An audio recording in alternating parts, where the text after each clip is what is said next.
Nasihat Luqman. Para ulama berbeda pendapat tentang identitas Luqman, apakah ia seorang nabi atau bukan. Mayoritas ulama berpendapat bahwa Luqman adalah manusia biasa yang diberikan pengetahuan berupa hikmah oleh Allah. Dalam sebuah riwayat yang dinukil dalam tafsir Syarawi menyebutkan bahwa Luqman adalah seorang laki-laki yang berkulit gelap dan berbibir tebal. Ia konon pernah berkata kepada seseorang yang memandanginya, "Jika menurutmu kedua bibirku ini begitu tebal, maka sesungguhnya ia mengucapkan kata-kata yang halus. Jika menurutmu kulitku sangat hitam, maka sesungguhnya hatiku adalah putih." Karena ia senantiasa mengeluarkan kata-kata penuh hikmah, Luqman dijuluki Al-Hakim yang artinya bijaksana. Allah berfirman dalam surat Luqman ayat 12, "Dan sesungguhnya telah kami berikan hikmah kepada Luqman, yaitu bersyukurlah kepada Allah, dan barang siapa yang bersyukur, maka sesungguhnya ia bersyukur untuk dirinya sendiri, dan barang siapa yang kufur, maka sesungguhnya Allah Maha Kaya lagi Maha Terpuji." Ayat tersebut memberikan penekanan tentang hakikat bersyukur. Allah memerintahkan Luqman untuk senantiasa bersyukur dan menjauhi sikap kufur. Sikap Luqman yang menasihati anaknya merupakan salah satu bentuk rasa syukur kepada Allah atas hikmah yang diberikan kepadanya. Sikap Luqman ini memberikan motivasi kepada para orang tua bahwa mendidik anak pada hakikatnya adalah ungkapan syukur kepada Allah. Kualitas mendidik anak mencerminkan kualitas syukur orang tua. Tidak semua pasangan di dunia ini diberikan kesempatan dan anugerah sebagai seorang ayah dan ibu. Artinya, orang tua adalah manusia spesial yang terpilih memikul tanggung jawab untuk mendidik anak-anaknya, maka sudah selayaknya orang tua mensyukurinya. Luqman memulai nasihatnya dengan berkata, "Dan ingatlah ketika Luqman berkata kepada anaknya di waktu ia menasihatinya, 'Wahai anakku, janganlah kamu mempersekutukan Allah. Sesungguhnya syirik adalah benar-benar kezaliman yang besar.'" Nasihat-nasihat Luqman senantiasa diawali dengan panggilan kepada anaknya, "Ya Bunayya," wahai anakku, yang menunjukkan sikap lemah lembut dan kebapaannya. Luqman pertama-tama mengajarkan tentang akidah kepada anaknya, tentang pengenalan kepada Tuhan Yang Maha Esa. Seorang ayah bertanggung jawab menanamkan keimanan kepada anaknya sejak ia lahir. Ajaran Islam menganjurkan seorang ayah mengazankan bayi yang baru lahir agar kalimat pertama yang didengarnya adalah tentang nilai-nilai ketuhanan.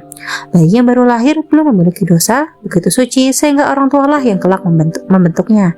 Rasulullah SAW bersabda, "Setiap anak dilahirkan dalam keadaan suci. Orang tuanya lah yang menjadikan ia sebagai Yahudi, Nasrani, atau Majusi." Tidak ada pendidikan tanpa iman, tidak akan tercipta keseimbangan dan keadilan tanpa iman, serta tidak ada akhlak tanpa iman. Mengapa? Karena iman adalah fondasi dari kehidupan manusia di muka bumi. Ia menjadi cahaya hati untuk mengarahkan seseorang pada kebenaran. Rasa percaya kepada adanya pencipta dari segala sesuatu di alam semesta akan melahirkan rasa takut dan rasa tunduk kepada Allah. Oleh karena itu, Luqman melanjutkan nasihatnya dengan berkata, "Hai anakku, sesungguhnya jika ada sesuatu perbuatan seberat biji sawi sekalipun yang berada di dalam batu atau di langit atau di dalam bumi, maka niscaya Allah akan membalasnya. Sesungguhnya Allah Maha Halus lagi Maha Mengetahui." Bayangkan bagaimana kecilnya biji sawi itu.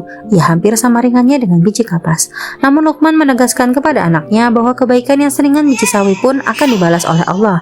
Tidak ada seorang manusia yang dapat bersembunyi dari penglihatan Allah. Bahkan apa yang tersembunyi di dalam lubuk hati manusia pun akan diketahuinya.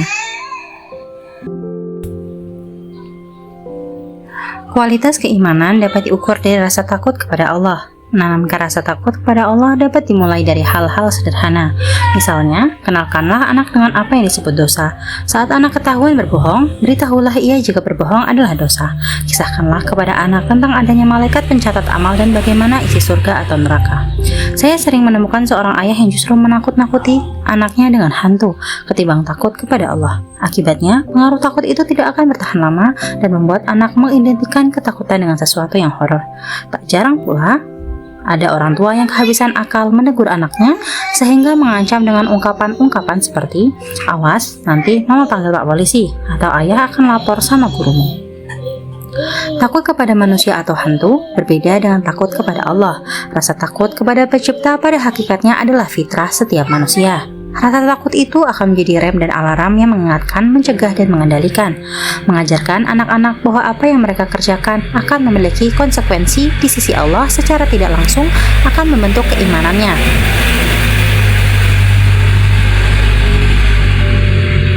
Anak-anak yang sudah diajarkan iman dan rasa takut kepada Tuhannya akan memiliki hati yang hidup. Setelah iman dan rasa takut kepada Allah, Luqman pun mengajarkan anaknya pilar-pilar amal, yaitu sholat, berbuat amar ma'ruf nahi mungkar, dan bersabar. Wahai anakku, dirikanlah sholat dan suruhlah manusia untuk berbuat yang baik dan cegahlah mereka dari perbuatan yang buruk, serta bersabarlah atas apa yang menimpa kamu. Sesungguhnya yang demikian itu termasuk hal-hal yang diwajibkan Allah. Luqman memerintahkan anaknya untuk sholat, mengisyaratkan bahwa seorang ayah juga berperan sebagai imam keluarga, di mana anak dan istri adalah makmumnya. Ia mempunyai tugas utama memimpin keluarganya untuk sholat. Salat adalah amal pertama seorang muslim yang kelak dihisab di hari kiamat. Salat adalah kunci dari semua amalan setiap muslim. Dalam surat Toha ayat 132, Allah berfirman, "Dan perintahkanlah keluargamu mendirikan salat dan bersabarlah kamu dalam mengerjakannya." Rasulullah SAW dalam hadisnya menganjurkan orang tua agar membiasakan anak sholat sejak usia 7 tahun dan tidak segan memberi sanksi jika ia meninggalkan sholat pada usia 10 tahun. Menurut Dr. Muhammad Sayyid Ahmad Al-Masir, membiasakan anak sholat mengandung beberapa pelajaran. Pertama, membiasakan anak sholat berarti ia juga akan terbiasa bersuci. Anak akan belajar tentang pentingnya kebersihan dan kesucian dalam beribadah. Kedua, sebagai motivasi bagi anak untuk melaksanakan amalan yang utama sehingga ia akan belajar mencintai Tuhannya. Ia akan belajar nilai agama dan akhlak. Ketiga, ketika ayah mengajak anak sholat berjamaah ke masjid baik di waktu-waktu sholat fardu maupun hari raya, ia akan belajar bersosialisasi. Di zaman modern ini, tak sedikit orang tua yang mengeluhkan salat anaknya. Ketika anak-anaknya dewasa bahkan sudah berkeluarga, mereka tidak mampu menjaga sholat 5 waktu. Namun kenyataan seperti ini seharusnya menjadi introspeksi bagi orang tua. Saat anak masih kecil, beberapa orang tua mengabaikan perintah ini sehingga saat usia balik anak Anda sudah susah untuk dibiasakan. Saat anak sedang asyik bermain atau tidur nyenyak, beberapa orang tua merasa tidak tega untuk menyuruh anaknya sholat. Atau saat ayah ke masjid, ia tak pernah mengikut sertakan anaknya karena takut mereka rewel atau ribut. Sikap seperti ini seharusnya segera dikikis oleh orang tua, mengingat betapa besar pertanggungjawaban mereka di hadapan Allah jika anak-anaknya tidak sholat. Setelah sholat, Luqman juga memotivasi anaknya untuk terjun ke masyarakat dengan menyerukan kebaikan dan mencegah kemungkaran. Jika perintah sholat menekankan pada kualitas hubungan manusia dengan Tuhan, sebaliknya perintah amar ma'ruf nahi mungkar ini menyiratkan pentingnya bermuamalah antar muslim. Hal ini memberikan sebuah pelajaran bahwa seorang muslim tidak hanya bertanggung jawab atas kebaikan dirinya, tetapi juga kebaikan dan keburukan yang terjadi di masyarakatnya. Melalui amar ma'ruf nahi mungkar, orang tua juga mengajarkan anak untuk menyiapkan diri menjadi pemimpin di masyarakatnya kelak. Anak-anak yang lahir dari keluarga beragama akan mengajar temannya dari keluarga yang tidak memiliki fondasi agama. Bayangkan jika setiap anak dari setiap keluarga mengingatkan orang-orang di sekitarnya untuk berbuat baik, maka hubungan antar sesama muslim akan semakin solid, dan ukhuwah Islamiyah yang solid ini akan menciptakan generasi umat yang tangguh. Ketika seseorang mendirikan sholat dan melaksanakan amar ma'ruf nahi mungkar, maka bekal sikapnya tak kalah pentingnya adalah kesabaran. Oleh karena itu, Luqman menekankan kepada anaknya untuk senantiasa bersabar atas segala tantangan dan ujian yang menimpanya. Muhammad Al-Masir mengemukakan bahwa ada 3 jenis sabar, yaitu sabar dalam ketaatan sehingga ia mampu melaksanakan perintah Allah, sabar dalam maksiat kepada Allah sehingga ia menjauhinya, dan sabar atas ujian kehidupan sehingga ia menerimanya dengan penuh kerelaan dan hati yang tenang. Luqman Al-Hakim bukan hanya menasihati anaknya tentang ibadah dan muamalah, tetapi juga nilai-nilai adab atau akhlakul karimah.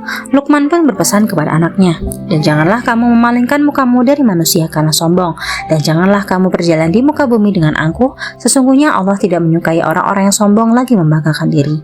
Dan sederhanalah kamu dalam berjalan dan lunakkanlah suaramu. Sesungguhnya seburuk-buruk suara ialah suara keledai." Di ayat ini, Luqman memesankan anaknya untuk tidak bersikap sombong dan bersikap dengan sederhana, baik saat berjalan maupun saat berbicara. Nasihat untuk tidak sombong mengisyaratkan bagaimana beretika terhadap orang lain, sedangkan sederhana dalam berjalan dan berbicara menunjukkan etika yang lebih bersifat pribadi. Kesombongan adalah awal kehancuran. Biasanya, orang yang sombong menganggap semua orang lebih rendah dari dirinya. Jika keangkuhan merajai hati, lantas bagaimana ia akan menerima kebaikan? Mengajarkan anak untuk senantiasa rendah hati akan membuat anak terus terpacu untuk belajar dan memperbaiki diri. Ia akan terbuka menerima segala nasihat dan teguran ketika ia berbuat salah atau keliru. Ia akan belajar menghargai kelebihan dan kelemahan orang lain. Syekh Ibnu Ashur berpendapat bahwa sederhana berarti adil dan seimbang di antara kedua sisi, tengah-tengah. Sederhana ketika berjalan artinya tidak terlalu cepat dan tidak pula terlalu lambat. Orang yang berjalan terlalu cepat terkesan terburu-buru dan tidak memperhatikan sekelilingnya, sedangkan terlalu lambat menunjukkan sikap malas-malasan atau tidak semangat. Sementara Muhammad Al-Masir meluaskan pengertiannya tentang nilai yang terkandung dalam nasihat Luqman tersebut. Menurutnya, sederhana ketika berjalan dapat pula diaplikasikan oleh orang yang sedang berkendaraan untuk mencegahnya kebut-kebutan yang mengancam keselamatan lalu lintas.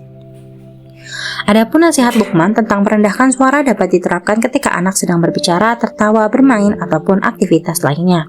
Saat anak mulai menimbulkan keributan, tegurlah. Pun ketika menyahut berbicara kepada orang tuanya, anak tidak boleh membentak. Allah berfirman, "Dan Tuhanmu telah memerintahkan supaya kamu jangan menyembah selain Dia, dan hendaklah kamu berbuat baik pada ibu bapakmu dengan sebaik-baiknya. Jika salah seorang di antara kedua atau kedua-duanya sampai berumur lanjut dalam pemeliharaanmu, maka sekali-kali janganlah kamu mengatakan kepada keduanya perkataan ah, dan janganlah kamu membentak mereka, dan ucapkanlah kepada mereka perkataan yang mulia." Suara yang berasal dari media atau alat pun seharusnya terkontrol sehingga tidak menimbulkan polusi suara. Syekh Sya'rawi menyindir umat muslim yang mengacuhkan masalah ini. Masjid-masjid contohnya terkadang saling beradu speaker sepanjang malam meskipun itu di luar jam sholat sehingga mengganggu kenyamanan orang-orang di sekitarnya. Menurut beliau, apa yang dilantunkan lewat speaker itu di luar azan justru tidak ada pengaruhnya terhadap orang-orang yang datang ke masjid. Begitu pula suara orang yang mengaji yang sengaja ditinggikan padahal di sekitarnya ada orang yang sementara sholat sunnah dan berzikir. Di dalam rumah pun demikian. Orang tua seharusnya bersikap tegas kepada anaknya saat menonton televisi, memutar musik atau media lainnya.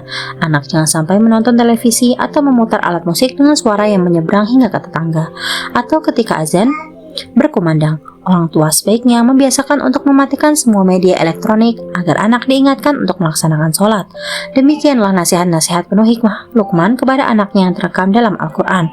Masih banyak nasihat Luqman lainnya yang dapat kita baca dari beberapa riwayat di luar Al-Quran. Kandungan ajaran yang disampaikan Luqman menunjukkan betapa perhatiannya ia mengatur segala aspek kehidupan anaknya, bukan hanya masalah ibadah dan muamalah, tetapi juga bagaimana anak mampu menjunjung tinggi nilai etika.